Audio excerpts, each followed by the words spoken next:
Když jsme viděli, co se kolem děje, tak jsme tomu nechtěli jenom přihlížet. Jako bychom zapomněli všechno, co nám předali naši předci.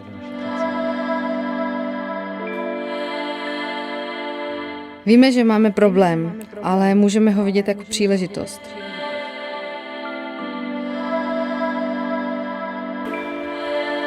Jenom ekologie nám nestačí. Potřebujeme regenerativní přístup v péči o zahradu a o krajinu.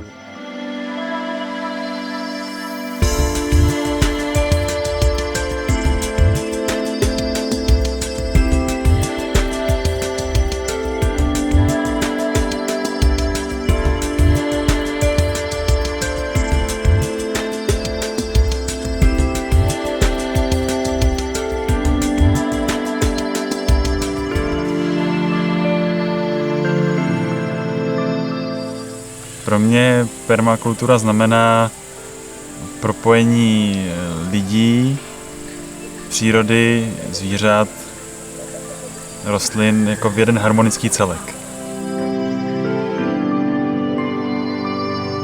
Čím dál víc lidí si dneska uvědomuje, že se nám svět rychle změnil a ne úplně k lepšímu, a že je potřeba s tím něco rychle dělat, protože nám kolabují ekosystémy, na kterých jsme bytostně závislí, což je fakt velký problém.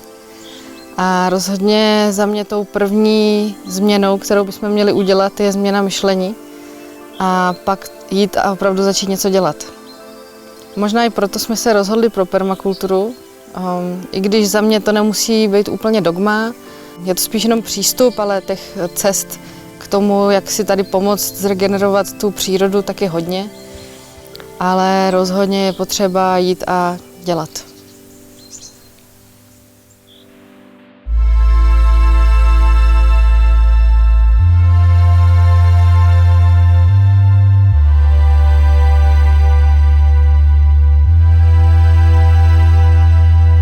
Co dneska můžeme často vidět, tak jsou dvě takové polohy v zahradách. Jedna je zahrada jako americký sen, kdy máte všechno dokonalý, vystříhaný. A možná tam je pár okrasných trvalek, jsem tam nějaký jedlej záhon, ale dohromady ta zahrada nefunguje vůbec jako celek. A pak máte zahrady, které jsou ovlivněny už érou toho klasického konvenčního pěstování. To jsou takové ty zahrady typu zahrádkářská kolonie, kde sice se pěstuje, ale ta zahrada taky dohromady nefunguje, protože tam chybějí právě některé ty vztahy a vazby. Jo, takže my tam jenom dotujeme to hnojivama, pesticidama, snažíme se to nějakým způsobem zvrátit ve svůj prospěch. Jdeme hlavou proti zdi, proti přírodě, která je vlastně mocnější. Jo. Roční období, rok, dny, život, smrt, je to cyklus. Jo, ale dnešní společnost se to snaží natáhnout a ty lidi se v tom cítí diskomfortně. My si z těch záhonů vezmeme nějaké živiny, které si potom přineseme do kuchyně a z kuchyně je dáme zase na kompost a z kompostu je vrátíme zase do toho záhonu. To je pro mě ten uzavřený cyklus. Můžeme uzavírat cykly vody, můžeme uzavírat cykly právě těch živin nebo dalších toků energií na tom pozemku. Proto v rámci zachování svého zdraví, svého života svých dětí, ta permakultura lidi vlastně navrací zpátky do toho cyklična.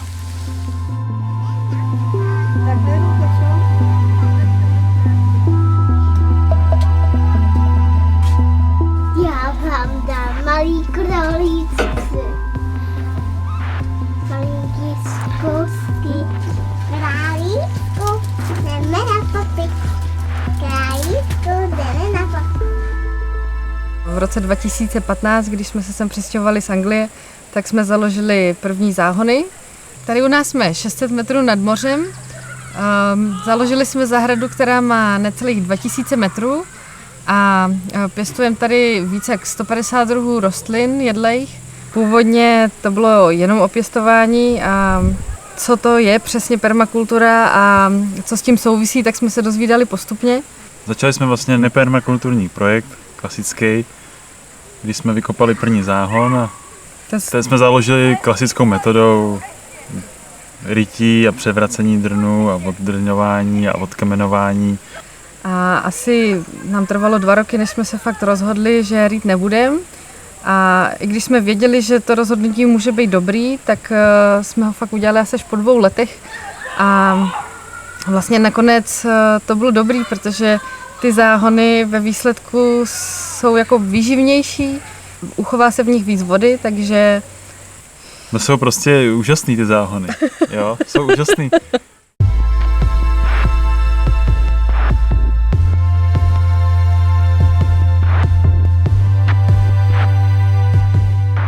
Jelikož máme velkou plochu, na kterou musíme vrstvit materiál, tak vlastně my nekompostujeme. My kompostujeme v rovině do záhonu, takže my vrstvíme na záhony a vlastně tam ty půdní organismy už si to přeberou a nažerou se.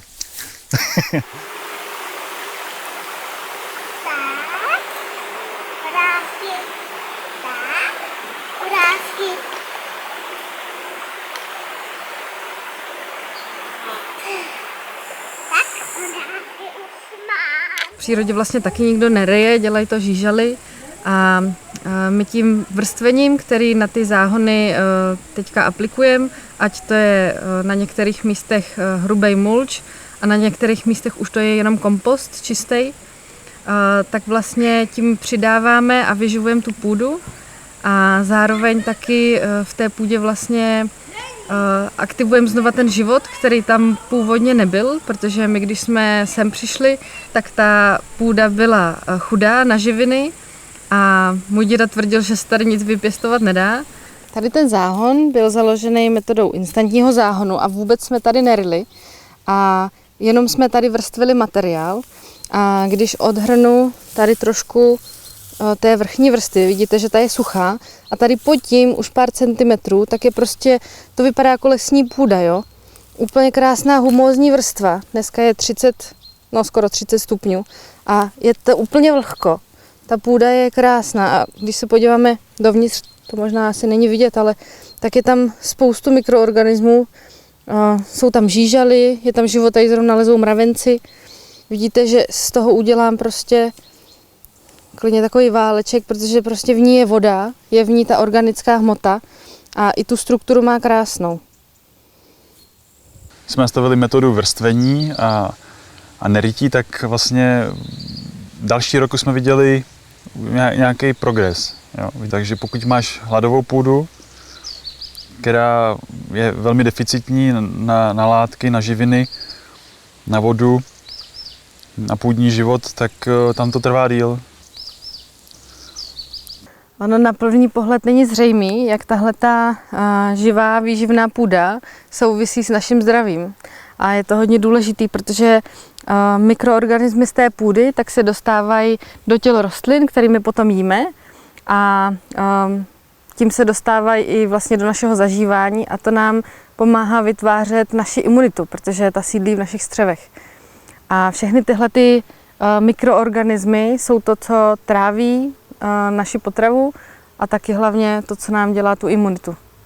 No a způsobem, jakým my dneska pěstujeme potraviny, tak si ničíme vlastně ten mikrobiom v půdě a nejen tam, ale i právě v tom našem zažívání.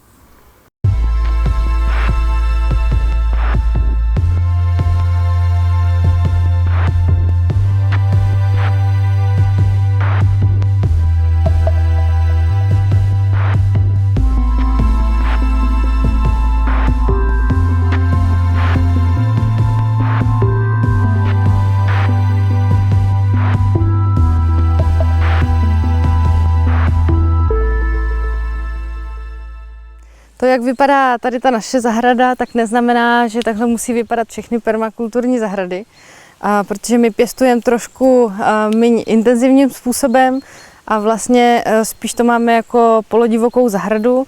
Některé zahrady fakt můžou být strukturovaný, zaměřený na ten výnos a ty plodiny můžou být spíš právě pro tu sklizeň, může tady být víc zeleniny. Svou zeleninu sklízíme přibližně od května někdy do února, s tím, že poslední dobou se snažíme pěstovat i ty druhy, které můžeme sklízet třeba mezi tím březnem a dubnem. A minulý rok se nám povedlo, že jsme fakt měli celý rok co jíst ze své zahrady. Tady na té straně tak máme jedlej les, nebo spíš takovou jedlou lesní zahradu, kde máme několik pater těch rostlin, máme tam velký stromy, jsou tam keře a pod ním trvalky a spoustu toho se dá sklízet, některé jsou užitkové rostliny, něco jsou třeba fixátory dusíku, něco z toho jsou rostliny, které pěstujeme na mulč, které používáme jinde v té zahradě. Pak tam máme taky vertikální patro, což jsou popínavé rostliny.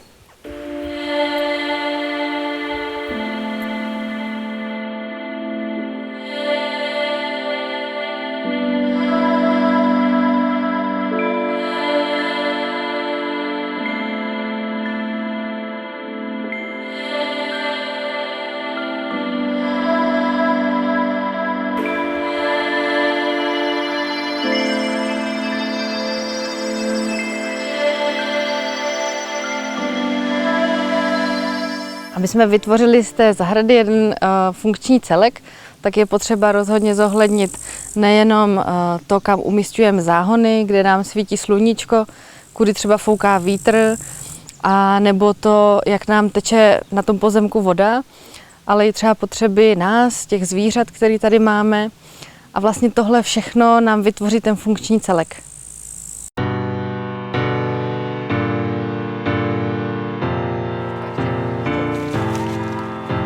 My jako lidé jsme si zvykli, že máme všechno hned.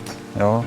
To je zásadní úskalí hospodaření, který se blíží k nějakému udržitelnému cíli. Ty lidi začnou a oni začnou od toho semínka a oni čekají, že vlastně druhý den už budou mít velký strom vzrostlý.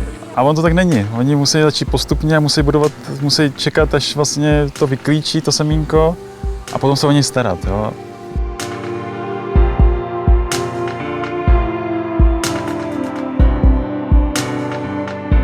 Práce na zahradě vlastně nikdy nekončí, ani práce s tou půdou. Takže jestli se ti dostaví úspěch za 2 roky, tak musíš na něm pořád pracovat. Jo? To znamená, že pořád musíš tu půdu krmit, starat se o ní a nesmíš na ní zapomenout. Jo? Hodně lidí má pocit, že permakulturní zahrada je něco hrozně složitého a že to nejde. Ale my jsme na to vlastně taky 2, děláme to po odpoledních, po víkendech a toho času tady netrávíme tolik, jak by se mohlo zdát. Fakt jako spoustu věcí neděláme, třeba každý den nezalíváme, rozhodně neplejeme tak často jako na běžných zahradách a vlastně i fakt v těch 2 lidech to jde zvládat.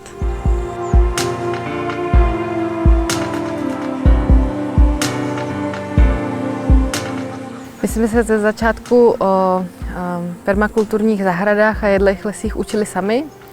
Pak jsem začala chodit na kurzy a protože nás to bavilo a byl o tady ty zahrady zájem, tak jsme se rozhodli, že začneme předávat ty naše zkušenosti dál, a proto jsme založili stránky Permakulturní oáza, kde se snažíme pomáhat lidem, jak s takovouhle zahradou začít. Zvednout se ze židle a místo toho, aby jsme naříkali, jak to je všechno špatně, že? Tak musíme vlastně konat. Jo?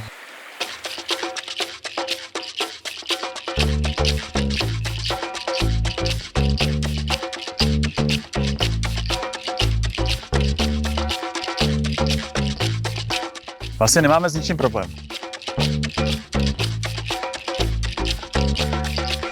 Jen ty svině slimáci nás někdy trochu zlobí.